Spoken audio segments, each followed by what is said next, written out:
What happens in Vegas doesn't stay in Vegas on this tech edition of Industry Focus.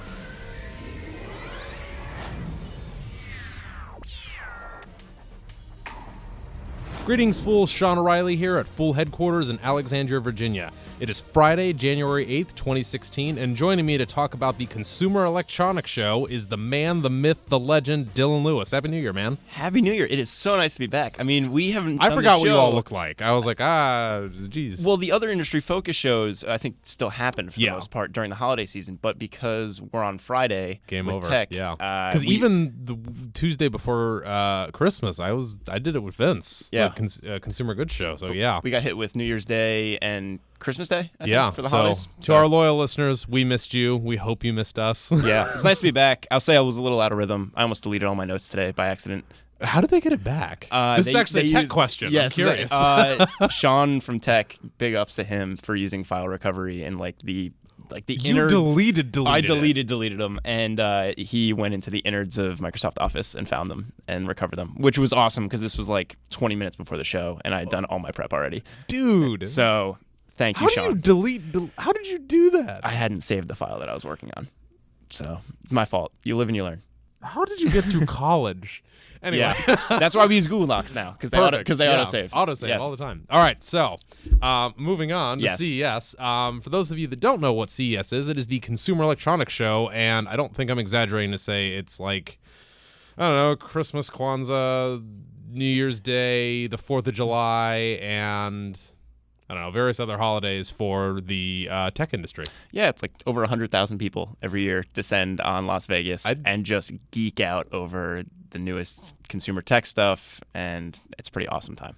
And possibly the gamble. We don't know. Anyway, so it sounds like there's a lot of wearable tech I think news out of CES. that's one of the main categories that I've seen a lot of news, that is relevant to investors now, with companies that are currently public, obviously. Did you see the Oculus Rift pricing and everything? Yeah. For the low price of $599, you too can get motion sickness. Yeah, which is actually, that's higher than a lot of people thought it was going to come in at. What do they think? A lot of 3 or people were 4? expecting like 350, 400. Wow. Which is, I think, what had been kind of teased. And so there was kind of a weird market reaction to that. Someday. Yeah. So what's up with Fitbit? Talk to me. So Fitbit, they were kind of one of the first big headlines coming out of CES this year. They unveiled the Fitbit Blaze, which is, basically an update to their line. It's a new product, and so it's really kind of like an Apple Watch in its design. When you look at a Fitbit, Does it still look like I don't want to say rubbery, but you know what I'm talking about? No, it's kind of a departure from that design. Right. And it looks much more like a smartwatch than a fitness tracker band. Apple Watch. But the company is calling it a fitness watch rather than a smartwatch, and we can get into some of the things that it can and can't do and maybe why they're doing that as an explainer. But some highlights, there's a 5-day battery life on the product, which obviously compares very favorably to the Apple Watch. I want one of those batteries on my computer. I think Apple Watch has like a 24-hour life. It's At best, about I a would day. imagine. Yeah. It retails for $200. It's kind of on the expensive side for Fitbit, but it's still cheaper than the Apple Watch. I think there's one product in Fitbit's line that is more expensive than that. Can I get the Blaze in gold like the Apple Watch and pay like $10,000? They were saying that you Are can you actually, serious? I was just joking. No, not that premium model, but that there is you can accessorize the Blaze a little bit more than the other Fitbit options, and like you can pop the display out and sub in other holders for it. I was telling a joke. No. And here you go. Yeah. And, all right. That's anyway. the beauty of like not overly scripting the show, is we get those spontaneous moments like that. Wow. All right. But I think when you look at the product, there are some major design whiffs here, and I've seen some chatter online about it. The product doesn't support third-party apps, and this is something where it's very clear. They're calling it a fitness watch rather than a smartwatch. When you're using a smartwatch, you expect to be able to have third-party apps come in. That's arguably why the iPhone beat out BlackBerry in the early days, because they were so app-friendly. Yeah. Like, people love apps. So and you can build out the ecosystem in a much more scalable way if you allow other people to play in your sandbox. Right. And you can also interact. You can have people interact with stuff they're already using on your platform. So, like that's kind of a curious thing. It's a little bit of a head scratcher. Was that a conscious decision? Like, was it just, were they incapable of doing that, or I don't know if the thought there was like, by not allowing third-party apps on there, we'll insulate ourselves. But I don't know why they would have done that. It seems like a limiting move for the product, really. One of the other weird things was there's a lack of GPS connectivity, and so the next step up product that Fitbit has. That's important for running, right? Yeah, yeah. It's something that with the Blaze you can sync up to the GPS tracker on a smartphone, but it is reliant. It's like it's a secondary device because you're relying on the smartphone. And one of the other things, and I think this is another item that makes it clearly a fitness watch and not a smartwatch in and of itself, is users can receive text call notifications, but they cannot respond to them on the phone or on the watch itself. Well, I mean, like you could get a help alert or something. But like you can be aware that you're getting something, right? But like I think part of the beauty of the Apple Watch and things like that is got the little scroller. There's a little bit more built out there. Yeah. And so the market. This was bad. This was the bad part. The market, ladies and gentlemen, didn't respond all that favorably to it. I think stock opened at like 30 in 2016, and it's now around like 21, 22.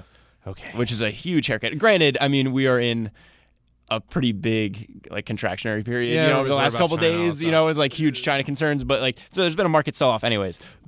The Blaze wasn't the only problem to the market for Fitbit, though. Yeah, there've been a couple other issues. So I think one of the things that people that really like Fitbit were kind of curious about is so they broke out this new product, right? And it's kind of in this go-between area. And it looks like the iWatch. And it looks like the Apple Watch, but they didn't add any refresh to the Charge or the Charge HR devices, which are like their flagship, like you talked about earlier, kind of like the rubber band products that they're really known for. And you would expect a tech company to regularly update their stuff. Yeah, I think those products are more than a year old at this point. Right. And if you're going to make a splash with a product unveiling, it's going to be at CES, or something like that. Yeah. So not really paying attention to their core products quite as much. I maybe worried some people.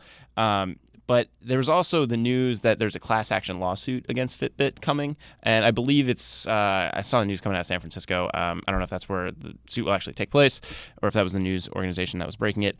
But basically it has to do with the heart rate monitoring on the Fitbit Charge HR and Surge models. And so is it too fast or too slow? The plaintiffs are alleging that it was undercounting their heart rate, and which is something that is probably not good, right? I mean, if you think that you're at, I don't even know what a reasonable heart rate is, but if you're 40 below what you should be, or something, like it, there are some health risks there. Was it off by 5 or was it off by 50? It was off pretty significantly. Okay. Yeah, it was like 4, like someone cited 40 as an example that it was off by. And so obviously not good news, but I think you look at what was basically like an $8 drop in stock price. Yeah. It had more to do with what another company unveiled at CES. Wait. So if it wasn't the Blaze and the pricing and the comparison to the Apple Watch, and it wasn't the class action lawsuit, what was it, Dylan? It was Under Armour. Actually, I went to their store at Christmas time. Yeah? Yeah, it was really nice. In Indiana? Yeah. Yeah. It's huge. It's nice. They got all their stuff. Nice retail experience? Yes, it was. Yeah.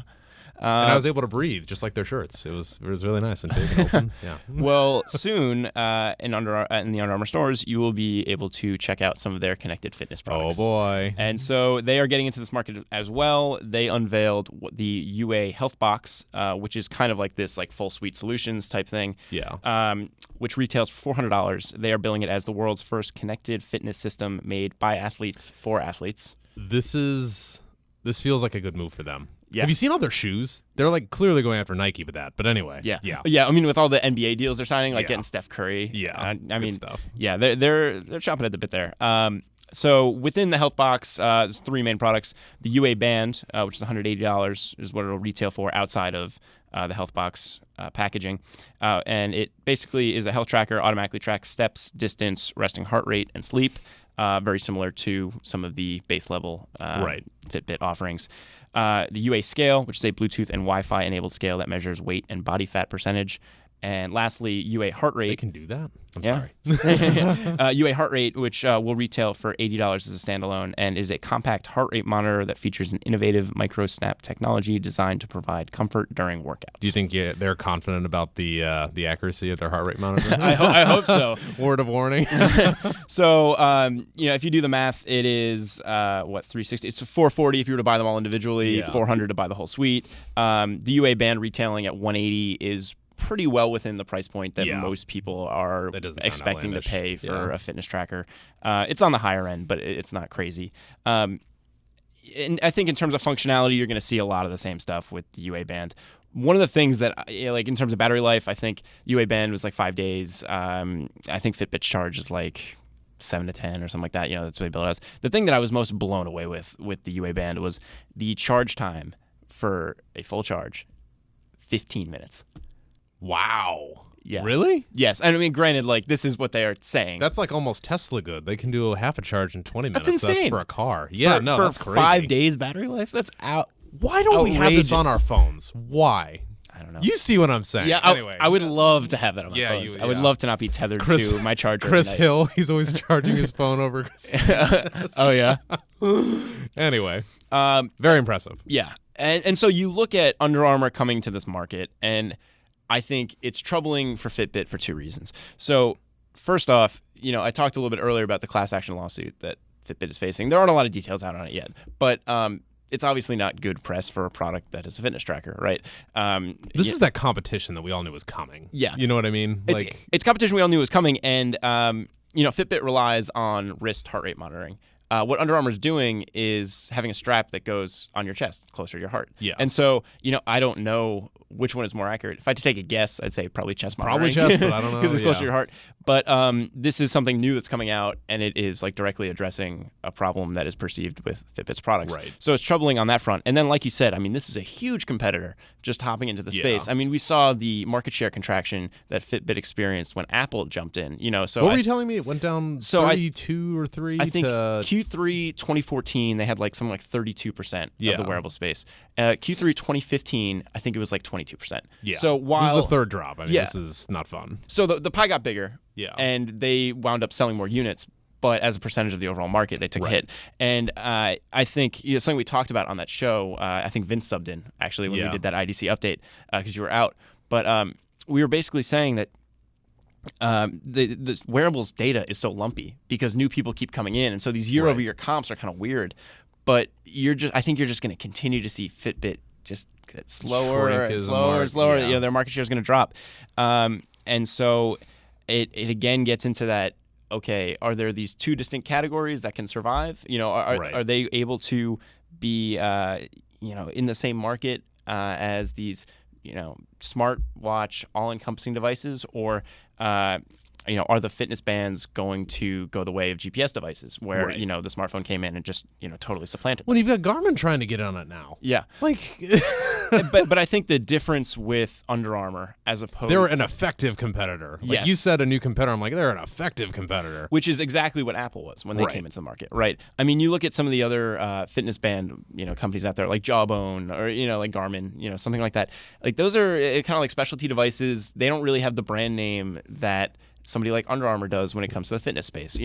A lot of people, if they don't already have a fitness tracker, and like they're weighing the options out there on the market, chances are they own something that is Under Armour apparel. Right. Their apparel is awesome. Like I'm an Under Armour shareholder, and I also wear Under Armour stuff. I'm wondering if and when Nike's going to get in on this. Have you heard anything? Yeah, they've been working on it too. I think all the they're just main athletic apparel retailers are getting in on it, but.